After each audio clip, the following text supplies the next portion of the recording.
Okay, so let's get started because we have an hour and our lawyer and our team are extremely busy. So again, I'm Joanna Barron. I'm Executive Director of the Canadian Constitution Foundation. I would like to welcome everybody, and I just want to say at the top how grateful we are for the unprecedented level of support that the CCF has received from Canadians over the course of this whole matter.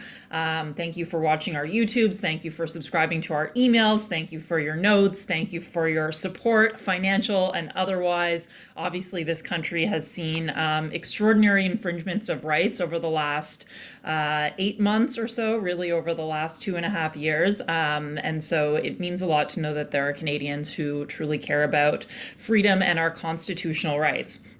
So let's get into it. I'd like to, before we get started, just a few logistical matters. Russell Phillips is on the call. He is our Director of Communications. I'm here. Russell and I are going to be sort of managing Q&A, but if there are any issues, if you're having any technical difficulties, you can message us. If you have a question, please use the Q&A function, and we will be reserving a good portion of this call to your questions. So please use the Q&A function for any questions that you have for any of the panelists, for Sujit, for Christine, I suppose for myself. We will be recording this call in case you need to drop off. We'll be posting it to our YouTube channel, which you should make sure that you subscribe to. Christine puts up weekly excellent content on there with a lot of pertinent updates. And you can just search the Canadian Constitution Foundation on YouTube for that information. So let me go ahead and introduce our speakers today, our panelists. So first of all, first and foremost, Christine Van Gyn. She is our litigation director. Welcome, Christine. Christine is one of the leading advocates for freedom in Canada. She's been CCF's litigation director since 2020, and she has done extraordinary things in that period of 2 years. She studied political science and ethics, society, and law at University of Toronto. She has a JD from Osgoode Hall, and she also studied at NYU Law School. Christine was called to the bar in Ontario in 2012, and before her position at the CCF, she practiced commercial litigation, and she was also the Ontario director of the Canadian Taxpayers Federation, where she was also involved in high-profile constitutional challenges. And last but definitely not least, Sujit Choudhry. One of Canada's leading constitutional law experts that we are so honored to have representing the Canadian Constitution Foundation in this historic matter.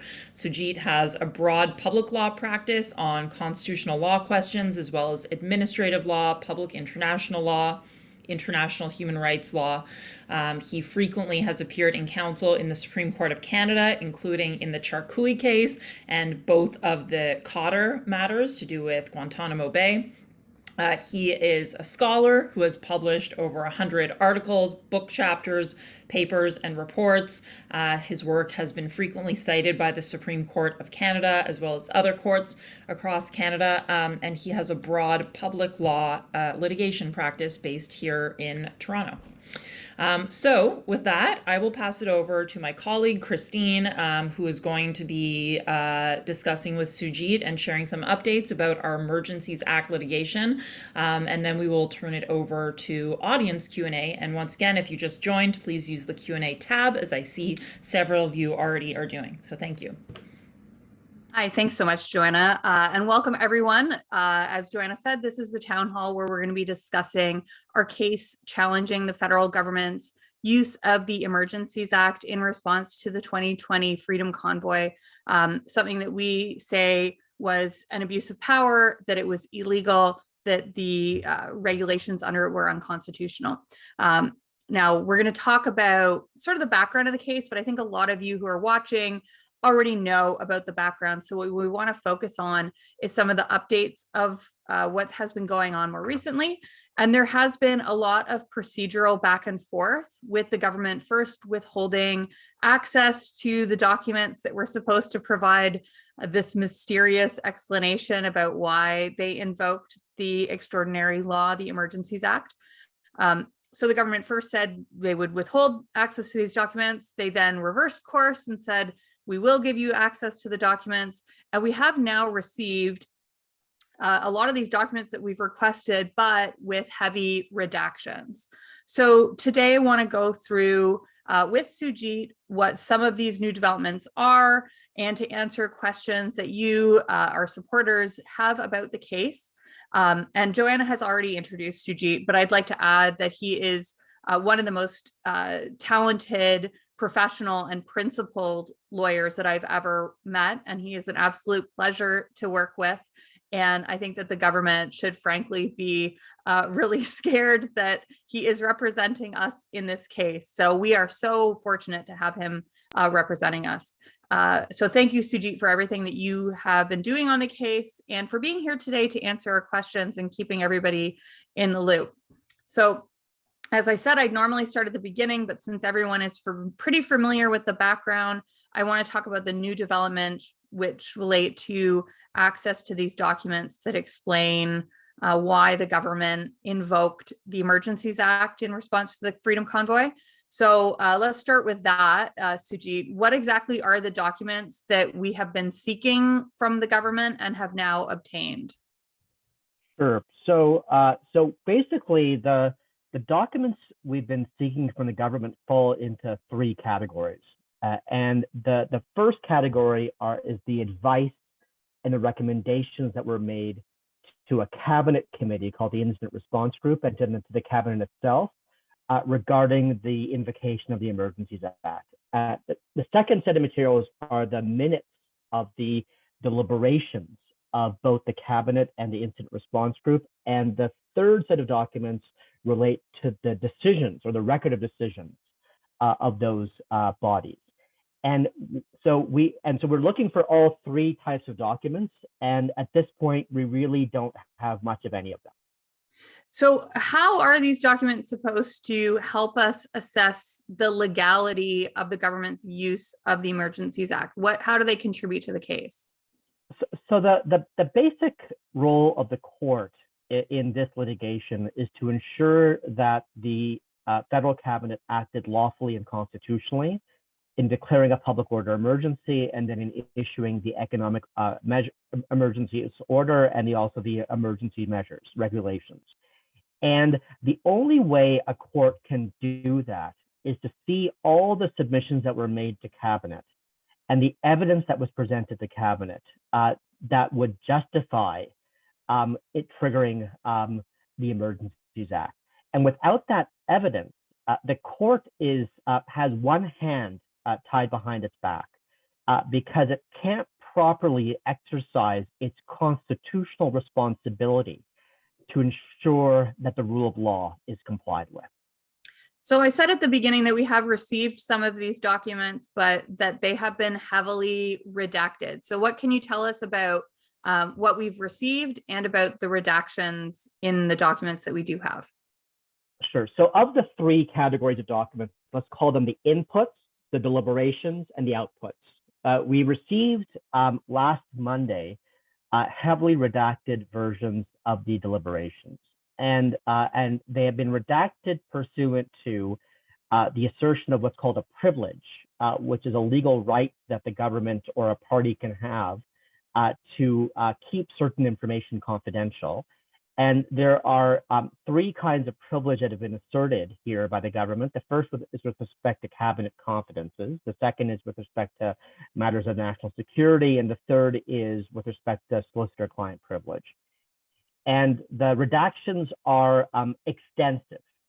They're so extensive that it's actually hard to make the documents intelligible without the redacted material. So that in my submission, the documents are not going to be of much assistance to the court, and they're very difficult for us to make an argument on the basis of. There is one detail, though, that hasn't been redacted that is interesting. And the detail concerns the Ottawa Police Service. And the documents suggest that the government might have acted because of a failure on the part of the Ottawa Police Service to exercise its existing authorities under the code Criminal Code of Canada. Now, as you know, Christine, in our legal submissions, we've argued that if that's true, if that is the basis upon which the government acted, that doesn't meet the requirements of the Emergencies Act, because the Emergencies Act requires that the government only act in cases where the existing legal tools are ineffective. And the failure to exercise those tools, or the alleged failure to exercise those tools, doesn't mean the tools themselves are deficient. Yeah, so this goes to the whole merits of the case about when the Emergencies Act can actually legally be invoked and the standards that need to be met in order for that threshold to be met by what's happening to actually use this legislation. So that is an interesting piece of information, but obviously all of these redactions are really concerning. So is there a way, what are the next steps for us to get around some of these redactions? Is there a way for the court to be able to look at some of this information, for us to be able to look at the information behind the redactions, and ultimately for the public? Because I know the public is really interested to see this as well. So, on August 8th and 9th, there will be a 2-day motion heard by the federal court that's been brought by the CCF. And what we're seeking in that motion is essentially 3 sets of orders. The first set of orders is to broaden the chronological time frame in respect of which the government is under a duty to disclose material regarding cabinet deliberations. And what we are arguing is that the cabinet remains seized of the public order emergency after it declared the emergency on February 14th, up to and including the date on which it issued the revocation proclamation on February 23rd. And that to properly assess the legality of the public order emergency, we actually need to see all the materials that were before cabinet during the state of emergency. Mm-hmm. So that's kind of point number 1. And our theory of the case is that the government's there were doubts expressed within the government as to whether the requirements of the Emergencies Act were met. And you'll know, Christine, that there is a document that was filed with Parliament, mm-hmm. which refers to robust discussions on the incident response group. And so what we say is that 2 things: that the robust discussions implies disagreement, and that was a negotiated word. And secondly, that the government can't have it both ways, right? That it can't invoke the robustness of those discussions as a reason for the court to trust cabinet, but then at the same time to deny cabinet access, to deny the court access to those materials that would allow it to assess whether the discussions were in fact robust. The second order we're seeking is for counsel-only access to those documents that have been, in respect of which certain portions have been,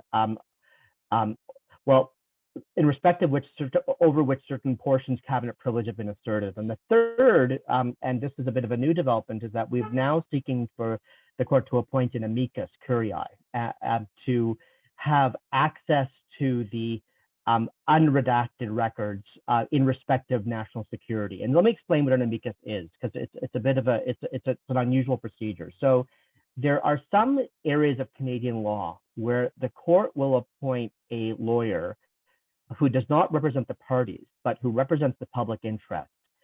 And in the context of national security and confidential information, this lawyer usually has a security clearance of some kind, has some type of experience in relation to intelligence cases. And what they will do is get access to confidential information that won't be shared with the parties to the case, to argue before the court regarding that information in a closed court proceeding. And we've suggested this to the court as a way to move forward with the litigation quickly without getting mired in a dispute that could take a long time to resolve over whether in fact the assertions of national security privilege are valid.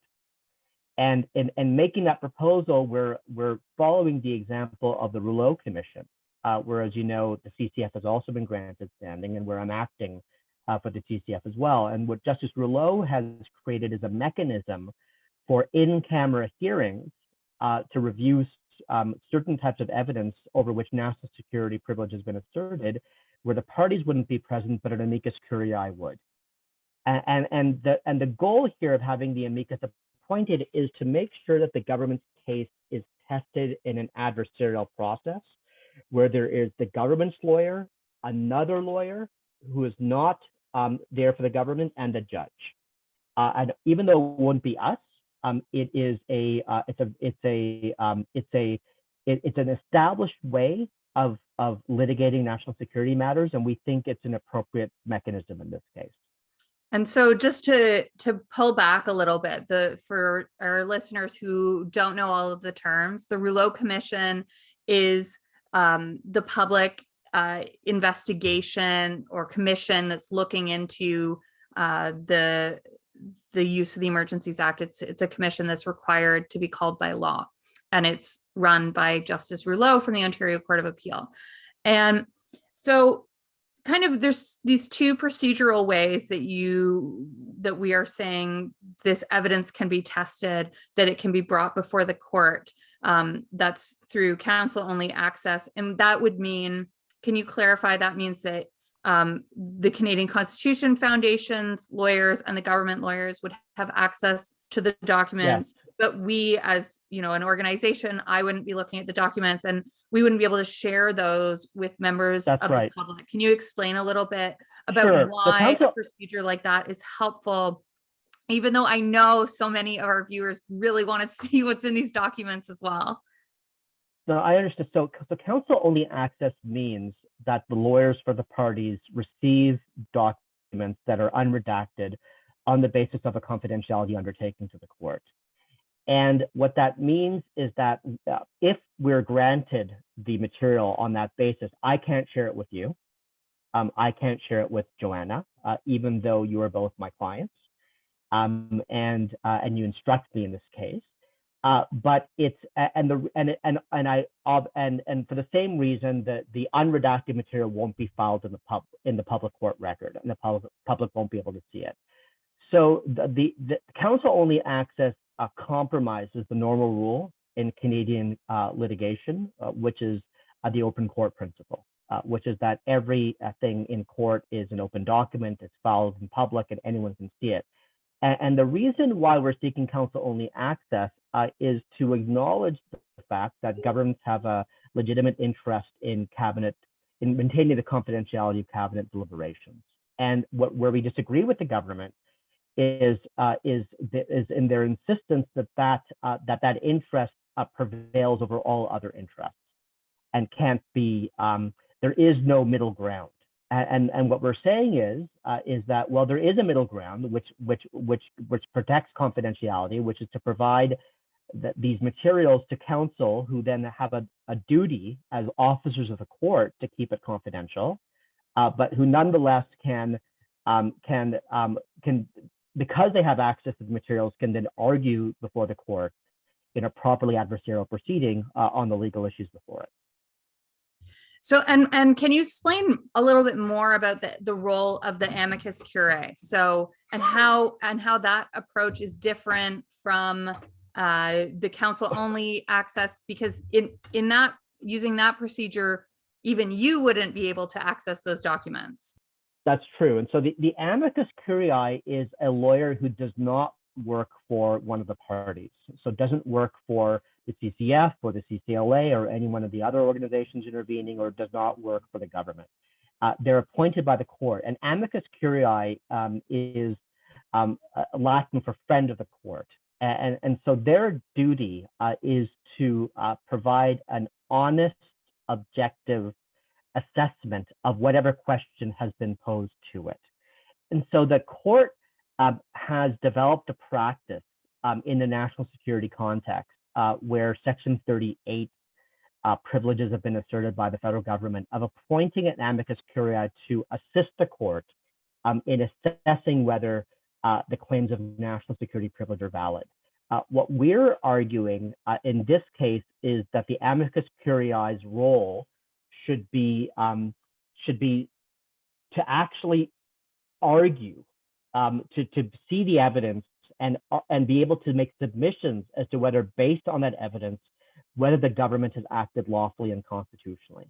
And the analogous regime where that takes place is under the Immigration and Refugee Protection Act. There's a system of special advocates who are security cleared counsel who, in some cases involving individuals who seek admission to Canada, can get access to certain confidential materials that those individuals can't see or their counsel can't see. So that system lives in the federal court. And so, which is where we've brought this claim. Exactly. And so because it lives in the federal court, we think that what we're proposing should be sufficiently familiar to the court for the argument to be considered carefully. So it's really a difficult balancing that is taking place here, because obviously members of the public are deeply interested in this issue. The government is claiming different types of privilege. And ultimately, our goal is to have this evidence before the court in an adversarial process so we can get to the real question of whether or not the act was invoked legally. And I want to talk about the two different types of privilege that the government has claimed now. There are reasons they say these documents need to be kept secret, because it's interesting that it seems to have shifted throughout this litigation. Originally, their claim was they could not provide us with this information because it was subject to cabinet confidence, that cabinet confidence needs to be preserved so that cabinet can have open and honest discussions. It is an important value in our system. But they have now said, oh, we're willing to waive some parts of cabinet confidence, but now we're claiming national security, that there's national security sensitive information in these documents. So how is it that the rationale for withholding it can shift this way? And does that suggest anything about the government's position that it has changed? So quite frankly, it's been a bit disappointing. And so the government raised the issue of cabinet privilege very early on. So as you know, we issued our notice of application on or about February 23rd, the day of that the emergency was revoked, and then on March 15th, we received a letter from the government indicating that some of the documents we sought access to would be not provided to us on the basis of cabinet privilege. And the way the law is written in Canada is that if the clerk of the Privy Council or a minister determines that it's in the public interest to withhold certain information that is before a cabinet, and there's a set of categories of information, so the deliberations are part of them, but also materials that were being reviewed by cabinet, then the clerk or the minister can issue what's called a certificate. And the way the law is written is that the certificate is absolute, and it shuts down any attempts to access to that material. So neither a party, but nor can a court access the material. And so we've been kind of taking aim at that assertion of cabinet privilege since April. And so in April, we filed motion materials saying that, listen, even if the certificate that's issued by the clerk of the Privy Council has the effect of withholding this information from the public court record, that doesn't stop the court from providing access to these materials to counsel for the parties on the basis of a confidentiality undertaking. And the reason is that the court has the inherent power to control the integrity of its own process, and it would undermine the integrity of its processes if counsel like the CCF or an applicant like the CCF couldn't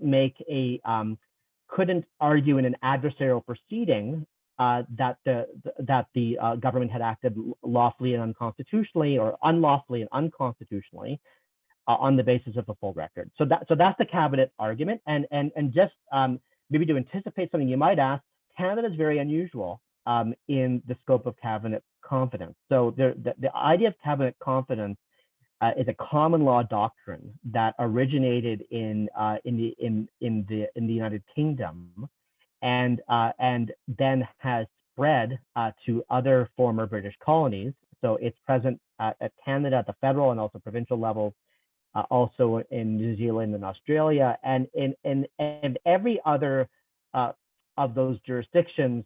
The assertions of privilege aren't absolute. That is, the court retains the power to order disclosure of cabinet confidences, notwithstanding the assertion of cabinet privilege, if doing so is in the public interest. And there's a balancing test. Section 39 is an outlier. It's categorical, and so it's a very strong power. So that's Section 39. Now, Section 38 is national security privilege. So that's different, and that basically concerns information that regarding intelligence that might threaten national security. It's the type of information that might be generated by CSIS or by the RCMP or some from other sources. And the government raised the fact that there might be national security issues at stake in late June, when it sort of changed course and said, well, we're now willing to share some of these cabinet minutes with you, but there will be redactions on the basis of national security. And so for the last few weeks, and then on July 19th, which is just a week ago, we received disclosure of the minutes, so we could see the extent to which the government was relying on national security to redact the minutes. And as I mentioned at the outset, the redactions are extensive. And so now we're trying to get our motion amended to get an amicus appointed to look at those materials. And what's interesting about national security privilege, Christine, and this is very technical, but it's important, is that there is a procedure under the Canada Evidence Act whereby once the government issues a certificate asserting national security privilege over certain documents, the court doesn't accept that certificate on the government's say so. The court has to engage in an independent assessment of whether the assertion of national security is valid.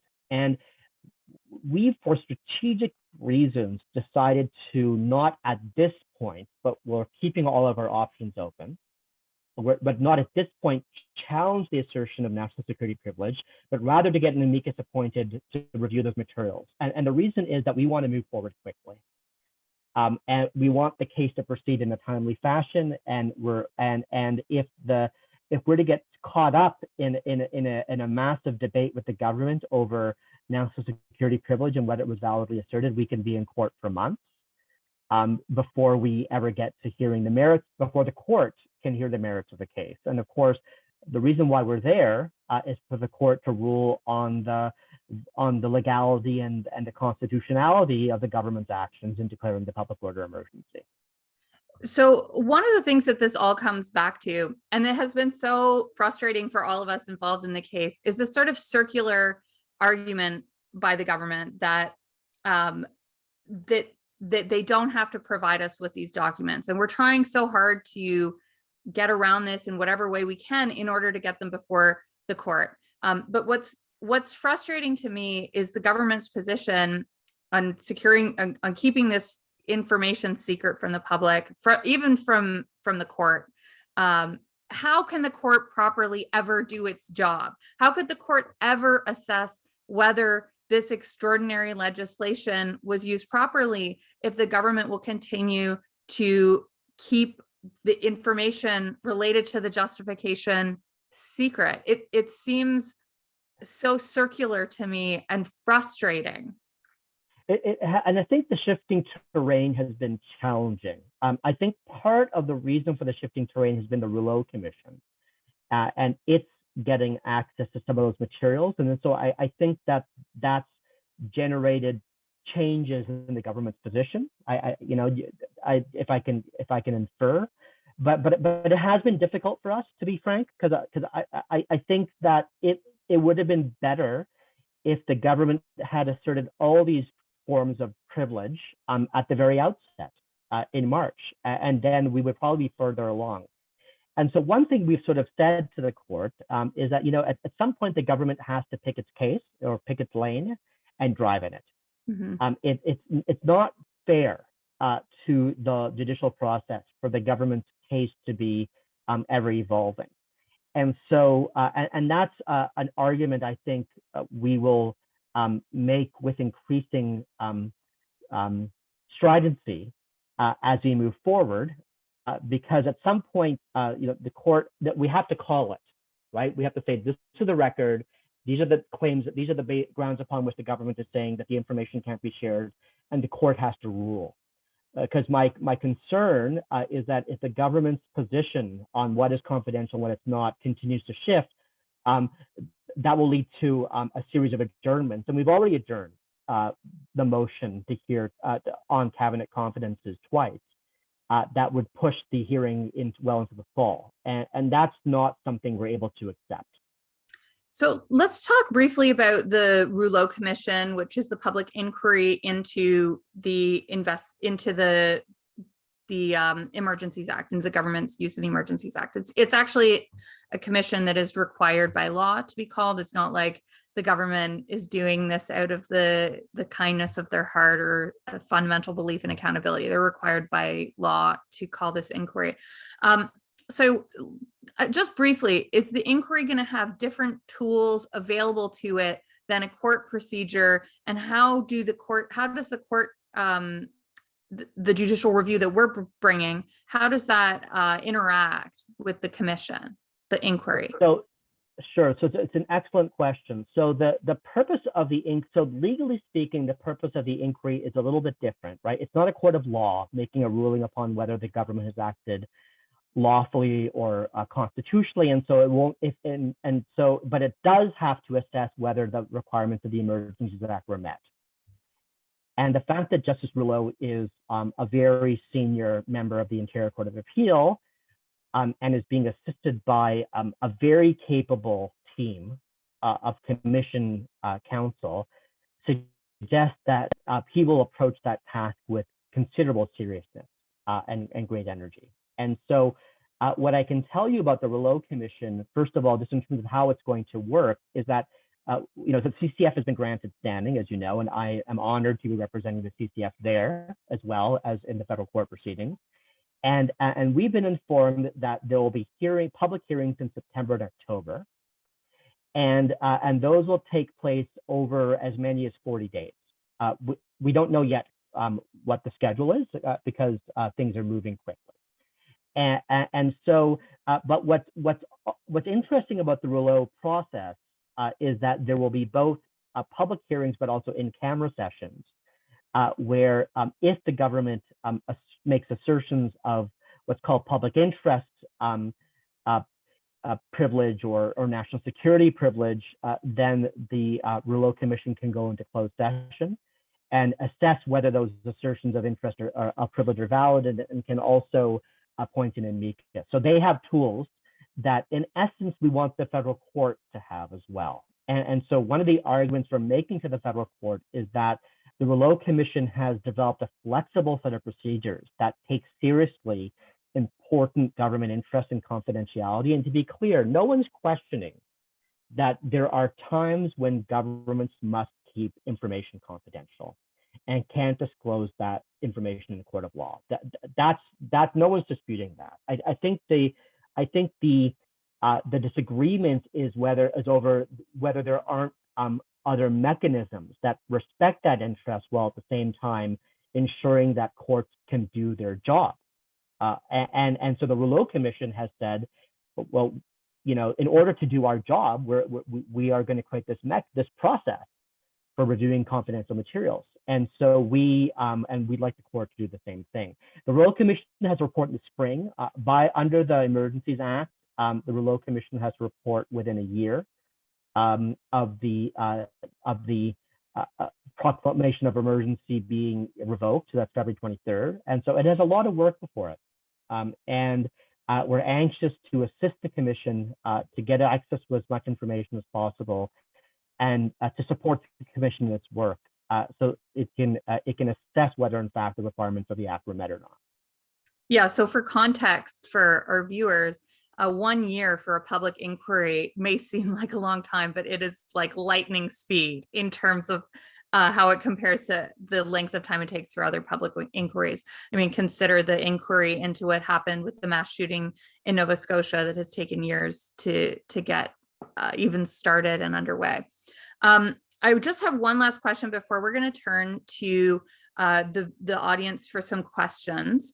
And that's about the fundamental principles that are at stake with the underlying litigation, setting aside all of what we've talked about now related to the battle over these documents, which is an important update that our viewers were really interested in. I want to talk about the fundamental constitutional principles that are being raised in the challenge to the Emergencies Act use itself, and why it should concern Canadians of all political affiliations, because the concern is that these powers, the power to use an Emergencies Act when it is not appropriate or legal, that power could be abused against anyone. So can you explain why that matters? Sure. So I'm really glad you raised that point. So this case is not about partisan politics. It's not about whether you're left or right. It's not about whether you vote Conservative, Liberal, or NDP. It's about executive power. And in our system of parliamentary democracy, the executive exercises powers delegated to it by Parliament, but laws are made by Parliament, not by the executive. And in addition, because we live in a federal state, the powers of executives at the federal level are limited by the division of powers. And the Emergencies Act disrupts both of those core pillars of Canada's federal constitutional democracy. It allows the executive to make laws without even notice to Parliament or subsequent consent, including creating crimes, which is an extraordinary power for the executive to have. It also allows the federal cabinet to enact laws or law-like measures in areas of core provincial jurisdiction, such as property and civil rights. And so there is no other power like it in the Canadian legal system. And it is a power that can be abused by a government of any stripe against individuals or groups or entities or interests that it disagrees with. And so the reason we're in court is to build a coherent and robust legal framework for the Emergencies Act to ensure that if it's used again, that it's used in only when it's strictly necessary, when there is no other option, and that the measures that are used are only those measures that are absolutely necessary. And the second that those measures are no longer necessary, the emergency comes to an end. And it's that fundamental principle that this case is about. And so another way of putting it is proportionality. That the use of emergency powers have to meet the proportionality test at every level. And proportionality, not just at the federal level, but in the context of a federal state, right? So a lot of the areas in which the Emergencies Act empowers the federal government to act fall within provincial jurisdiction. And so one of the arguments we want to make in court is that the way in which the court interprets the Emergencies Act has to respect the fact that Canada is a federal state. And there are interesting legal questions, Christine, about whether all the provincial authorities were exhausted. So for example, there's provincial emergencies legislation that allows provinces to be involved in policing matters at the municipal level. And so there's lots of questions about whether every other avenue was exhausted. And our core claim is they weren't. And that sort of is that interesting tidbit from the documents that we do have that's unredacted, is this comment from the government in their own documents that says part of the problem was the Ottawa Police's failure to use their existing powers, which indicates that the powers of law enforcement were already there, right? Yeah, absolutely. So I want to turn now to some of the questions that we've received from our viewers. And I'm going to start with a question that we got from one of our YouTube viewers who couldn't make it today, but we actually received this question from our audience who is here as well, which is, if it's found that this law was used illegally, that the Emergencies Act was not properly invoked, what type of consequence is there for the government? What type of accountability is there for the government if it's found, if the court says, yeah, this law was invoked improperly? So the account, it's an interesting question. So you know, the emergency is over, and so what we're seeking is a series of declarations as to what the scope of emergency powers are for the future. And we also are seeking a series of declarations that the government's that the emergency measures taken were violated the charter, and in respect of the right to assembly, the right to free speech, the right to association, and also the protections against unreasonable search and seizure. And so that's the relief we're seeking. We think that relief is important because it, in a sense, will declare that the government has acted unlawfully and unconstitutionally, and it can't act in that way again. And so the goal of the litigation in many ways is preventative, to prevent the Emergencies Act by being triggered in the future in cases where it shouldn't be used. Because we certainly don't want future governments thinking we can just invoke the Emergencies Act whenever we see fit, whenever there's a protest we happen to disagree with. We have another question. This one's from our live questions, which relates to the amicus and the counsel only. If the result of, say, the amicus argument before the court, we get an amicus appointed, and the court determines, yeah, the claim of privilege is not justified. They haven't met this privilege requirement. What would the outcome then be? Would that then mean that the documents could be released to the public? They could, and so there's a difference here between cabinet privilege and national security privilege. And so the assertions of cabinet privilege under the Canada Evidence Act are absolute, and there is no judicial basis right now for rejecting that assertion of privilege and ordering that the documents be released to the public. And so what we're proposing is something different, counsel-only access.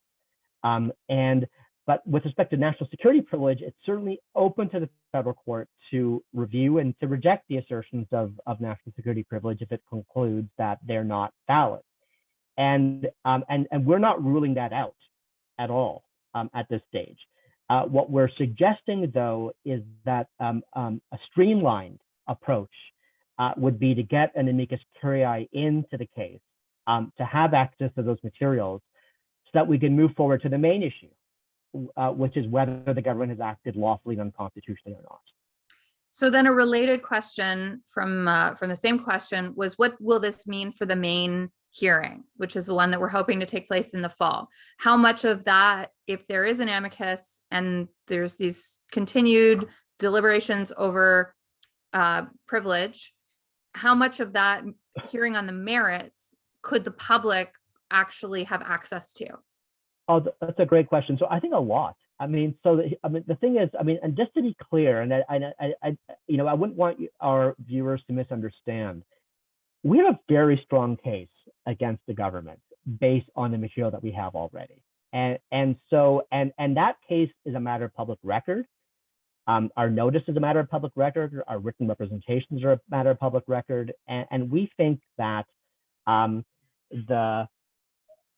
we think that the case on its face is one will show that the government has acted unlawfully and unconstitutionally, and we're hopeful that the court will have to decide how to conduct a hearing, but we're hopeful that our materials will largely be in public, and that those parts of the hearing will be in public. There might then be a phase of the hearing in which the court only hears from counsel, and on the basis of submissions that are redacted from the public view. And then there might be another phase where the court hears just from the amicus and from the government. So there might be three parts to it. But I don't think that, and we certainly aren't proposing, and we aren't anticipating that the proceedings will be closed. Quite the opposite. We want the proceedings to be as open as possible, and confidentiality is the exception, not the rule, in Canadian law. And what we're saying is that yes, but there are interests in confidentiality here, but they should, but there's a way to deal with them that lets the court do its job, and those exceptions should be narrow as well. So my next question is also from our YouTube, but I'm choosing this one because it was also posed by our live Q&A, which is there a chance that any of our political leaders who were involved in the decision-making could be required to give evidence in this case? For example, could there be a cross-examination of someone like Trudeau or Freeland? Would they have, or would they potentially provide an affidavit, anything like that? So not in the case, but possibly before the commission. And so the case, the legal process that we've used to bring the constitutional challenge is called an application for judicial review, and it has its own rules about evidence. And and one of the rules is that we can't issue a summons to a cabinet minister or a minister of the crown or anyone for that matter whom we choose to testify. That's not part of the way this process works. The Rouleau Commission has powers of compulsion. And so it actually does have the power to order cabinet ministers or PM to testify. And I think a very interesting question for the commission, and we're going to be looking closely, is to what extent it does exercise that power, and whether it then the testimony is in camera, in public, or a mixture of both. And one thing, Christine, I would note is that, as you know, there's a parliamentary process as well. That's also required by the Emergencies Act. It's a joint House-Senate committee looking into the declaration of public order emergency, and a number of ministers have appeared in that committee.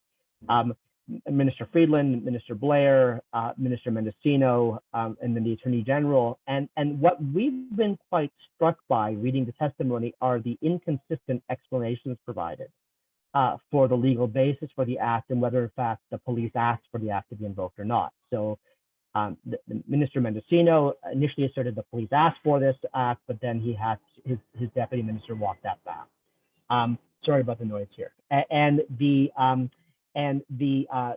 With respect to Minister Freeland, she'd made a point that really the issue was the border and our U.S.-Canada relations, and that's not in the act as a reason for in declaring a public order emergency. And so what we're going to argue in court is that the inconsistent statements being made by the various ministers in the parliamentary committee makes it all the more urgent for the court to get access to the full record.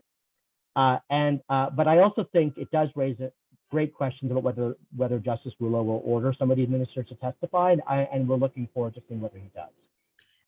And if he doesn't, we might suggest that he do so. This sort of feeds into one of the questions that's been asked, which is how important is it to our case, that the police did not request the invocation of the Emergencies Act? So this is, I think, the disclosure that was made by Minister Mendocino in that committee hearing, where he first said, oh, the police requested that, and then his deputy minister said, oh no, they didn't actually request that. How much does that matter to the case? Yeah, we think it's huge, and it's not just Minister Mendocino, it's also Minister Blair. And so, Christine, you'll recall that in our filing, when we brought the challenge, one of the things we did was to go through statements made by various public officials about whether the act was necessary or not. And a matter of a few days before the act was triggered and the public order emergency was proclaimed, Minister Blair was on TV saying the police have all the tools they need. And he's a former police officer, former chief of police, as you know, for the TPS. So we think that it is, and so the fact that the police didn't request that the act be invoked is, we think, very strong confirming evidence that the legal test for the act was not met. And the legal test for declaring a public order emergency is that the existing legal tools were not effective. And again, by saying not effective, it's not enough for the government to say, well, it would be nice to have these tools. It would be helpful to have these tools, that it would be good to have these tools. They have to be necessary. The argument that has to be met is one of necessity. Are these tools necessary because the existing tools we have can't do the job? And so the fact that the statements were made, right, in the minutes we've seen that the OPS was not acting, but not that the existing tools were ineffective, is highly revealing. So I have a question here. There's a series of questions related to the Senate. So I'm going to lump them together. The first is, how did the government get these powers under the Emergencies Act if its use was never affirmed by the Senate? Because if we recall, the Senate did not vote on this. The emergency was revoked right before. And then a related question is, what role did the Senate play here? Were they going to vote on whether or not to affirm? What happened? Was there ever a vote? And if not, why not? Okay, these are just terrific questions, and they're actually quite relevant to our arguments as well. So the public order emergency was proclaimed on the 13th of February. It was revoked on, sorry, it was declared on the 14th, and I think it was revoked on the 23rd. And under the Act, the cabinet can proclaim a public order emergency, but then the emergency has to be ratified by each House of Parliament. And so it first went to the House of Commons, and the House of Commons ratified it, and then it went to the Senate. And in the Senate, I would say, having read all the testimony or all the Hansard, is that the Senate was asking very probing, very sharp questions about whether the legal requirements for the Act had been met or not. And the senators, have a great sense of history. And so, one of the arguments, that we've made in our factum or in our submissions proceeding, as you know, is that in the FLQ crisis, for which the cabinet minutes have now been released and that we've put into evidence, there was a huge debate in the cabinet over whether the requirements of the War Measures Act were met. And it turns out in retrospect, they weren't. And the Emergencies Act was drafted narrowly to avoid a repeat of the debacle of the War Measures Act and the FLQ crisis. And so the senators were channeling that perspective from history. And what's interesting is that the government revoked the public order emergency before the Senate vote at about 4 p.m. And the Senate vote would have taken place, let's say, by 6 p.m. And so it's possible that, although we'll never know, it's possible that the proclamation might have been voted down in the Senate, in which case it would have come to an immediate end, as would the economic measures order and the emergency regulations. And so the Senate was crucial here, and in a sense, possibly bringing this to a close. But the government revoked the proclamation before it lost in the Senate. So we have a question here that relates to the procedural battle over the privilege. So I'm going to read the whole question. I'm confused about the two options presented. Are the two options closed with counsel or closed with amicus? Are they to determine the validity of privilege claims as a preliminary step, or are they to argue the merits of the case based on those documents without such a ruling? If documents are kept secret, how could a judge give a set of reasons without referring to privileged documents?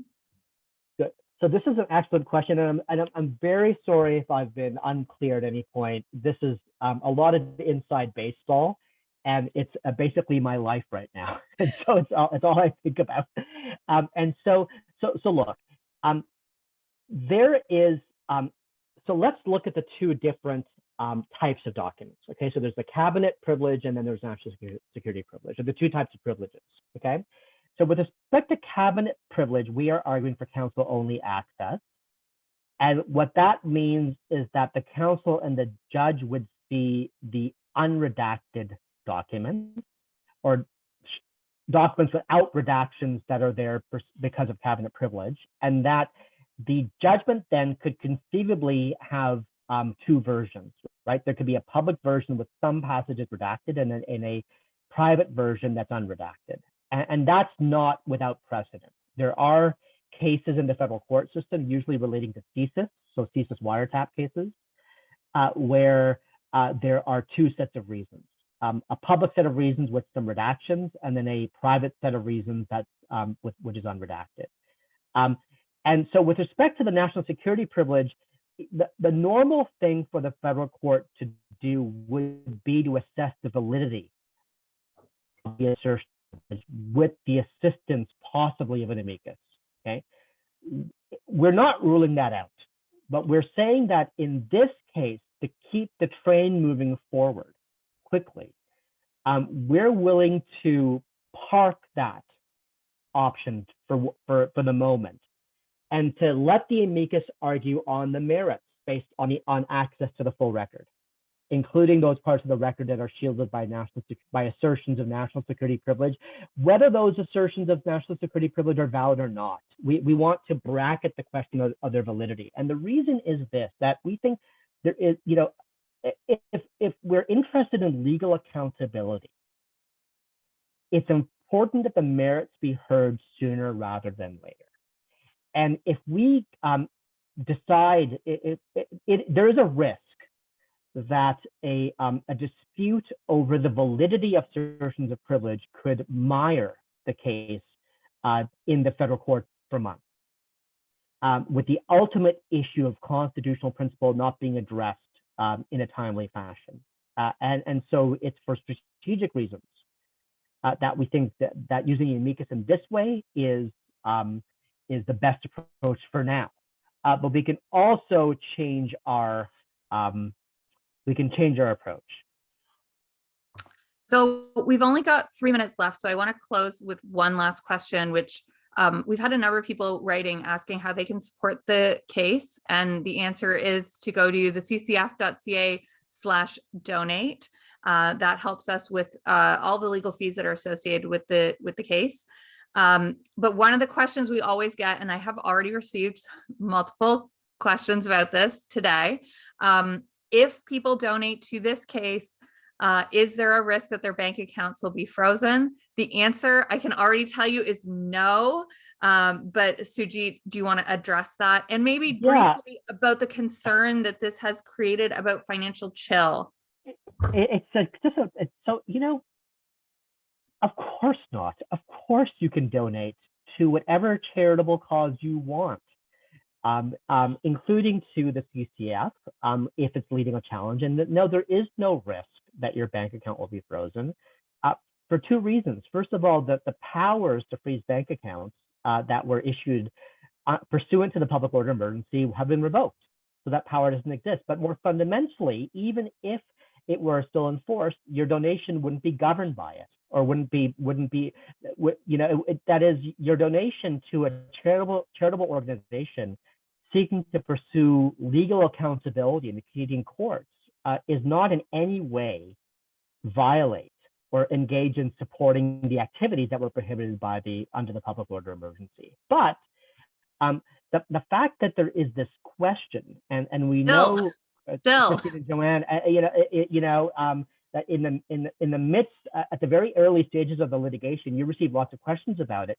We think points to it's actually a legally relevant fact that suggests that because one of the arguments that one can make under the charter is that prohibitions on certain conduct can have a chilling effect on conduct that is not meant to be regulated or caught, and so that chilling effect is a reason to strike down laws as being unconstitutional because they go too far, and so And so it's concerning to me that we're still hearing this this claim because it has no basis in law, but it does show the severity.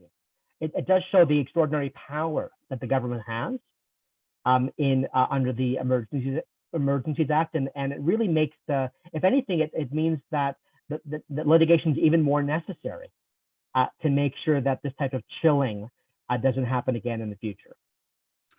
Well, I want to thank you so much, Sujit, for coming on today. To any of our viewers who want to keep up to date about the case, we have a mailing list specific to this issue at the ccf.ca/emergencies act. That's emergencies plural. So if you sign up there, you will never miss one of our updates. And if you subscribe to our YouTube channel, I upload regular videos that keep people updated about this case and about all our other work. So if you subscribe to that and ring the notification bell, you'll always know when we have more content about this. We're hoping that the hearing on the merits will be open to the public, but of course we don't know yet. But if it is, if you sign up for the email updates or the YouTube, I'll let you know as soon as we know. So Sujit, thank you so much. It's always a pleasure chatting with you and discussing all the intricacies of this case. Our viewers are quite sophisticated and have really great questions. So thank you to everyone who submitted a question either through YouTube or through the live chat. Joanna, anything you want to add to finish us out? I just wanted to say thank you for this very in-depth conversation. You normally don't get sophisticated legal discourse like this on the internet. And I also want to add, because I am executive director, if you do want to make a donation, we have a very generous donor who is still matching donations up to $25,000. And we're still running that campaign up to the next hearing in August. So your donation, your impact will be doubled. So if you're thinking about donating, now is an amazing time, and it directly goes to all of our legal fees for this case. Okay, well, thanks everybody. And we will have this uploaded to our YouTube as well. So if you want to catch a replay, it's available there. Thanks, everyone. Bye. Thank you very much, Sujit. Thank you. Thank you. Thank you very much. Bye, guys. Bye.